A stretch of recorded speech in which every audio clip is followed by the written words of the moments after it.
Selamat pagi semuanya untuk para siswaku yang sedang belajar dari rumah. Harapan Bapak kalian dalam kondisi sehat semua dan tentunya tetap semangat untuk belajar di rumah. Pada hari ini Bapak akan menjelaskan materi kita yaitu mengenai gejala sosial yang ada dalam masyarakat. Dari materi kita nanti ada beberapa pertanyaan yang harus kalian kerjakan. Gejala sosial merupakan salah satu keadaan yang normal atau yang biasa terjadi dalam kehidupan sehari-hari ya. Pada dasarnya gejala sosial ini juga biasa disebut dengan fenomena sosial.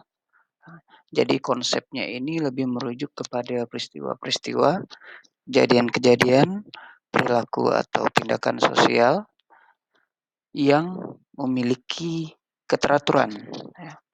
Peristiwa atau kejadian dikatakan teratur apabila terjadi secara berulang-ulang dalam kehidupan sehari-hari. Apabila peristiwa atau kejadian itu hanya terjadi sekali, maka bukan disebut gejala atau fenomena sosial, melainkan akan disebut sebagai kasus. Oke. Baik, di sini ada perbedaan antara gejala sosial atau fenomena sosial dengan kasus. Jadi, untuk membedakannya di sini, kalau kasus itu kejadiannya tidak berulang-ulang, tidak teratur ya. Sedangkan kalau fenomena atau gejala sosial itu peristiwa atau kejadiannya terjadi secara berulang-ulang dalam kehidupan sehari-hari dan dia memiliki suatu pola yang saling berkaitan dan terjadinya itu secara teratur.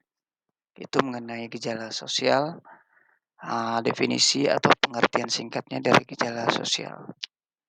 Baik, mengingat waktu yang terbatas dalam video ini, jadi untuk semakin memahami materi kita, Bapak ada beberapa pertanyaan yang harus kalian kerjakan. Jadi untuk pertanyaan pertama itu adalah apa yang dimaksud dengan gejala sosial itu sendiri. Tadi sudah Bapak singgung di pengantar pelajaran kita.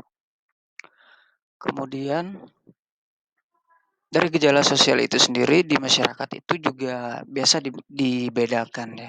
Dibedakan lagi gejala sosial itu ada berapa. Jadi di sini pembedaan gejala sosial itu ada 2 ya.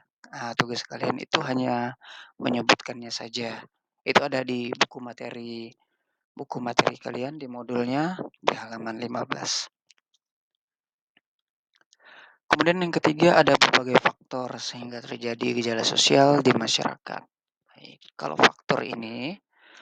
faktor gejala sosial itu ada 2 ya, ada 2 nanti kamu sebutkan faktornya itu ya. Itu ada di halaman 15 dengan 16. Jadi bukunya dipelajari, dibaca, dipahami benar-benar.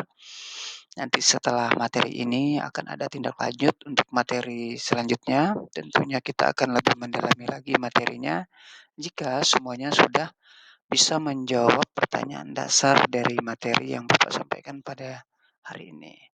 Baik, sampai di sini materi kita.